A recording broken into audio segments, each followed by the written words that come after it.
Greetings, everyone. Welcome to today's episode where we have the honor of hosting Major Agarwal, an accomplished Indian Army officer, of course, and also an HR professional and leadership coach with over 30 years of experience in the industry. As a recipient of the Indian Achievers Award in HR, he has played a pivotal role for prestigious brands like Airtel, Tata, and of course, the uniform that he has worn, that is the Army. Today, Major Agarwal is here with us to share insights aimed at empowering people to achieve excellence. Welcome, Major Agarwal. Welcome to our show. Thank you. Thank you so much, Alvina. Happy to be here. I was a little intrigued and inquisitive on the journey from an Indian Army officer to the corporates where we have HR as one of the domains and as well as coaching. So, can you share some light on that on your journey? Sure, I can do that. So as back as I can recall, I always was a person who was more into outdoors and less into indoors, right? And when I did my schooling, after that, I wanted to pursue graduation. My father obviously wanted me to become a doctor. I could never think of studying so much. I pursued my graduation in earth science, which is geology, and I wanted to be an anthropologist at that point of time, right? But then, as I got into college, I was staying in hostel. I got exposed to the army life. A lot of my friends had their parents and the fathers working in army, and that got my interest into the Indian Army. And then I thought I would love to join in. And fortunately for me, one of my friend's father, I consider him to be my mentor, Colonel Rathore, and he suggested that I should try for Officers Training Academy, which is a short service commission course. I did that. I got through, did my training, was commissioned, worked in various places. I was posted in Arunachal, Sikkim, J&K was the last posting I had. And then finally in 2001, after having served for about 7 years, I decided to move to corporate life. In the meantime, I also did my executive MBA from Symbiosis Pune. And then I joined my first organization in civil. This was a hotel in based out of Jaipur. Um, Very interesting tenure right out of army into corporate world, and this was an entrepreneur driven organization, entrepreneur driven hotel, and obviously initially I had a lot of difficulties in settling down, but then soon I was able to kind of to train myself to understand the corporate way of working, the civil way of working, and then moved to various organizations. As you mentioned, I worked for a company called Oasis Cellular in Jaipur, which was then taken over by Airtel. So I was in Airtel for some time. I joined Ericsson. I was responsible for setting up their manufacturing plant here in Jaipur. And then I moved to this great organization called the Tatas. I worked for their telecom vertical. I was circle head for HR Rajasthan, and then I became the regional head, and then I moved to corporate as the mobility HR based out of Delhi. Now, all this while, I've been in telecom, and it was kind of becoming too much. And I thought, let me look at some other industry now. And at that point of time, if you recall way back in 2011, 12, e commerce was just about coming up, right? And I got an opportunity Yes. to head HR in an organization which was into TV shopping as well as e commerce, and this was TB18 Home Shopping Network. So I joined them as CHRO in 2013, worked with them for about 5 plus years. Great experience. I was also exposed to the whole process of listing of the organization, as well as we took over another TV shopping company at that point of time, which was based out of Mumbai. So that was a great experience for me. And then demonetization happened. Typically, all e-commerce companies suffered. We also did at the same time, but then slowly and gradually we recovered. Then I decided to move back to Jaipur, which is my hometown, My parents needed me, and I came back in October of 2018, and I started my consulting journey, right? And so I was working with another partner who's Delhi based, and I was also consulting a company here in Jaipur called Jaipur Runs. This is a social entrepreneur organization. Again, a very very interesting journey. I learned about things that I was never exposed to ever in my career. Things about founders' mentality, typically how entrepreneurs work, and how social entrepreneurship works in real life. So that was a fantastic exposure. And Right. during those 1.5, 2 years that I was consulting just before COVID, I also got an exposure to consult a couple of organizations which are into retail. So we did competency mapping and development, people development work for these organizations. Another great opportunity I got was to do a project for XLRI Jamshedpur, which was into career counseling and interview prep for their general management batch. Right, so that these were there was some great work we did along with several others. And then COVID hit, so consulting took a back bench for most organizations. Yeah. And then 2021 February is when I joined another organization which is based out of Jaipur. Again, this is a US based company, and their back office is in India, a fintech or a finance organization. So I worked with them for almost 3 years as a VP, as a senior vice president, and then finally as executive vice president.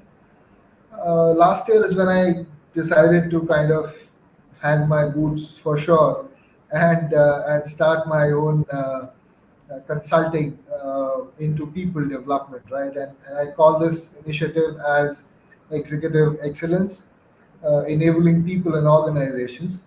Essentially, what I mean by executive excellence is how do you develop people, right? So you can develop people through corporate training, and I call these as interventions rather than training programs because typically, as I understand, typically training program is one. It is done once, whereas an intervention goes on for a long time, right? Yes. To my mind, intervention is what really brings out uh, visible results to an organization, right? And any organization, a CEO or an entrepreneur or a managing director who's spending money would obviously want a return, bang for his buck that he's spending, and therefore the real change can happen over a period of time, and that's what I do, right? And I'm currently consulting an organization which is Pune based, and I'm doing corporate training for the leadership team. So leadership development intervention. This is a 1 year intervention which has corporate training sessions as well as executive coaching for their people, right? So therefore, people can be developed through corporate training programs or interventions, and second is through executive coaching, right? So and that's what I do as well. And then the third aspect is, which is very important, is the process side of it, right? You might train people on various processes, on various aspects, but if those processes are not existing in an organization, there is no sense, and people will not be actually be able to get much benefit out of what you're training them on. Yes.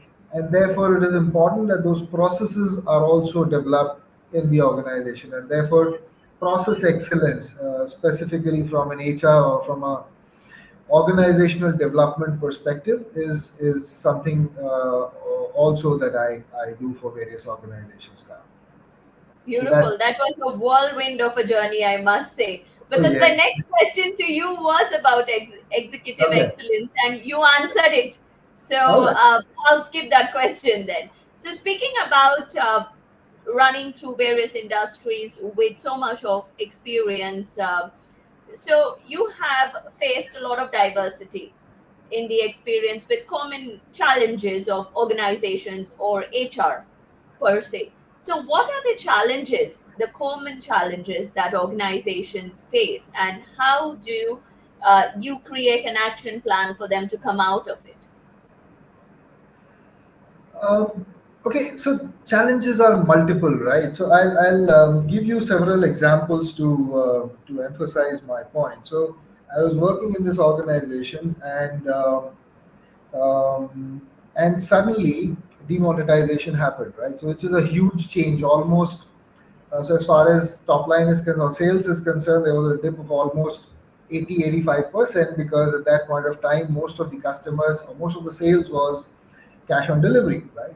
So how do you or how does the senior leaders of the organization quickly adapt to this change and come up with alternate strategies to make sure that the top line or the sales doesn't suffer, right? So change management, to my mind, is one of the most critical issues which exist in organization, more so today because the way the world is changing, right? Yeah, So 15 years before, things were much more stable in that sense. There were changes in the environment, but then those changes were gradual, right? But now, since last 5 or 7 years, the changes are much faster, right? And therefore, the organization and the leaders, right, have to be agile enough to adapt to those changes and quickly change their strategies as per those changes, those change requirements, right? That's first challenge. And then the second challenge related to this is, how do you then prepare your team members, people down the line, to understand what these changes are, and what does it mean for them, and what change would they bring about in their lives, and what is then expected out of them, right? And therefore, this whole cycle, this whole circle of change management, right from understanding change at a strategic level, right down to then converting it into smaller, achievable goals and plans for your team members to accomplish, is a huge challenge that I feel people face. And this brings me to the second challenge that I would want to talk about is that how do you, in today's world of economics, right, wherein people are jumping across the board uh, purely because of salaries, right? How do you make sure that people stick around in the organization, right? How do you make sure that whatever the organization spends on its people, in training them, in settling them down, in making sure that they are well settled and performing in the organization, how do you make sure that these people become your performing assets, right, as soon as possible, and continue to do so for a substantial period of time, so that the organization can really reap some benefit out of this whole transaction, right? So that's again another challenge that I feel more and more organizations are going through in today's time, right? The third challenge, as I see it, is this whole leadership thing, right? So typically in organizations that I've seen is people, by virtue of their experience, um, are given higher positions, right? So a sales manager would become a regional sales manager, and a regional sales manager, if he continues to overachieve, would become a country sales manager, right? Most of the times, and most of the organizations are not ready to look at what kind of skills does this person actually have as far as leadership game is concerned, right? absolutely. Does he have what it takes to be an effective leader for his team members, right? Because once you become a senior leader, what's more important and what's more critical is that how you manage your team, how you manage your business, how you manage stakeholders, how you manage uh, the integrity piece, and then how do you leave a legacy as and when you leave the organization, right? And how are you then taking care of your people, their aspirations, their concerns, so on and so forth, right? So this is a totally different ballgame altogether, right? Right. So these are the top three challenges that I feel people are going through, or organizations are going through, in especially in today's context. Yeah.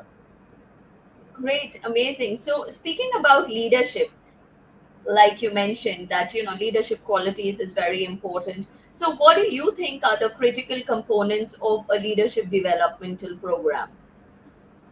Okay, I'm very happy you asked this question because I have kind of conceptualized a model, and I use this model quite often. So it's a model which I call as a leadership mindset, right? So what is the leadership mindset, right? As a leader, what is supposed to be your mindset? So a leader is supposed to create a vision, right? So we all understand that a leader is supposed to create vision. Now, what does it actually mean, right? What it means is that you create a vision for your team members, which is compelling, which is motivating, which binds your team together, right? So that's what I call as creating a vision for your team, right, or for your organization. Now, once you've created this vision, it's important that the leader is able to convert this vision into action plan. Because I, as a sales executive or as a customer service executive, I may not understand the vision, right? I understand, I feel emotionally involved with the vision, but then what do I have to do to be able to accomplish this vision, right? That's what a leader is then supposed to do. He's supposed to transform this vision into action, right? And action which then people should be able to follow through, people should be able to achieve so as to be able to finally achieve this vision for their team or for the organization. Right. The third important aspect in this whole cycle or mindset is people themselves, and when we talk about people, we're talking about human beings who are coming to the office in the morning, working through the day, going back to their homes in the evening. They have aspirations, right? What's in it for me is beyond salary is paramount in everybody's minds, right? So they have aspirations, they have concerns, right? They want somebody who can listen to their issues, somebody who's taking care of those aspirations that they have. So how is this leader then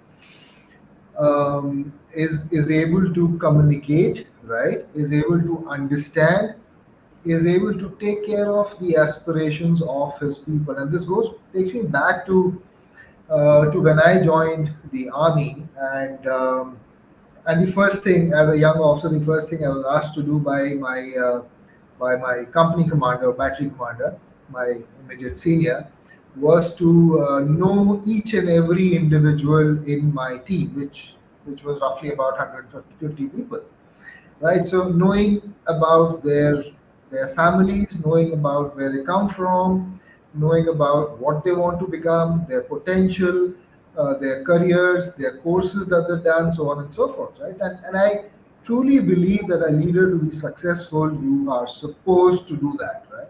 You're supposed to understand your people. You're supposed to understand their aspirations and how then you, as a leader, can help them fulfill those aspirations. How can you, as a leader, address their concerns, their genuine concerns that they may have as they're working in the organization, right? And while you're doing all of this, how good are you in terms of your communication skills, right? And specifically, when we talk about communication, how good a listener you are, how empathetic you are towards your people, and that plays such an important role. Most of the times, I've seen leaders only talking, right? They want people to listen, right? And while I believe that it should be the other way around, right? They should be more open to listening to people rather than making sure that people listen to them, right? Absolutely. Yeah. And then the fourth or fifth aspect is as a leader, you've got to have a growth mindset, right? And what do you mean by growth mindset, right? In very brief, are you constantly evolving or developing yourself? Are you constantly learning new things, right? At the same time, are you improving yourself as an individual, as a professional on a constant basis? Is your learning graph constantly going up, right? Or is it stagnant, right? Now, the other aspect is that how do you make sure then that your team members also have a similar growth mindset, right? How do your your team members develop themselves, grow as they move forward. Honestly, I am proud to say that that a lot of my team members, or most of my team members, who earlier worked with, they would tell you that I was a hard taskmaster, right?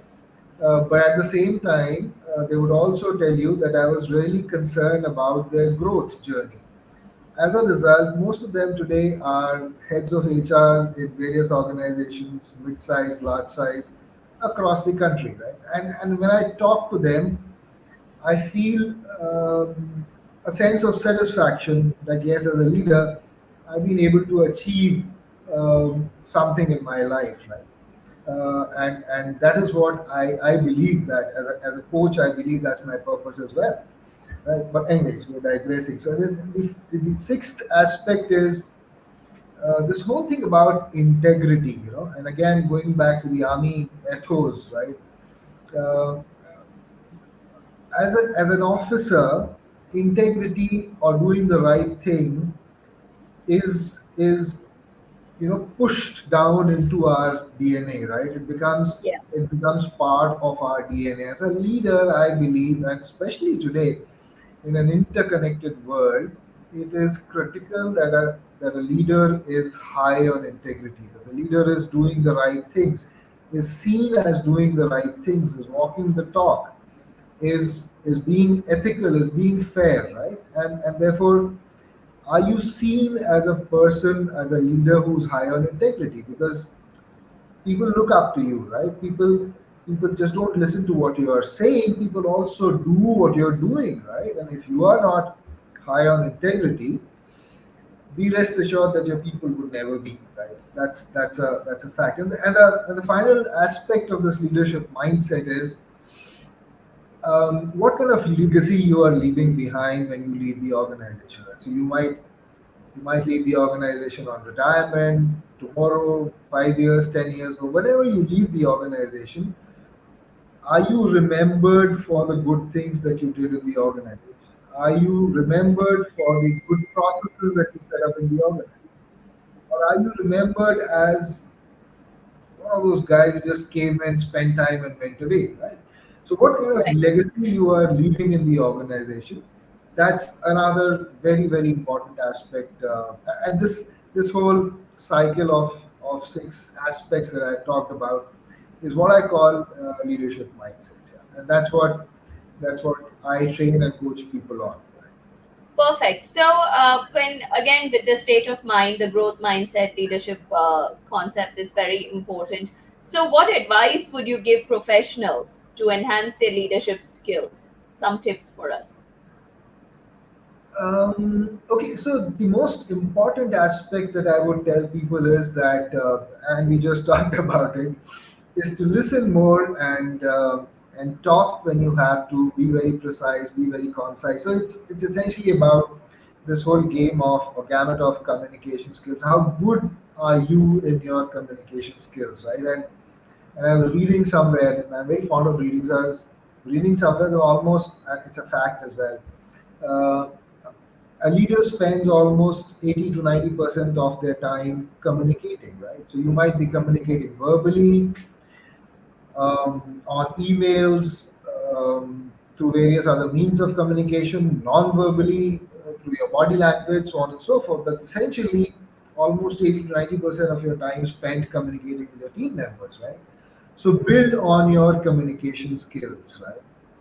Be concise, be correct, be, be precise, make sure that you are making your communication which is understandable to your audience, right? And a lot of times I've seen people using very flowery language without understanding that perhaps the person who's supposed to go through it will not be able to make head and tail Absolutely, of it, right? absolutely. Yeah, so essentially build your communication skills. At the same time, practice deep listening, right? And used to back in 5 years, we used to talk about effective or active listening, and now we're talking about deep listening, right? And how do you practice deep listening? How do you use empathy to then listen deeply to what people are trying to say? And I've realized that the more you listen to people, the more you gain, right? The more you understand their perspective, and you become better not just in team management, but also you gain a lot of stuff from them as well, and that helps in turn in your learning as well, right? So communication skills, one aspect. The other aspect is, I would say, is that learn as much as you can, right? Growth mindset is very, very important, right? You are a manager. You have to be very, very clear as to what your target is, Right. and then once you're very clear on what your target is, you have to decide on your milestones. How do you reach your target? So you're a manager HR today. You want to become a CHRO 10 years from now, or 5 years or 7 years from now. What are you going to do in those 10 years, 7 years, 5 years? What kind of milestones you're going to achieve, right?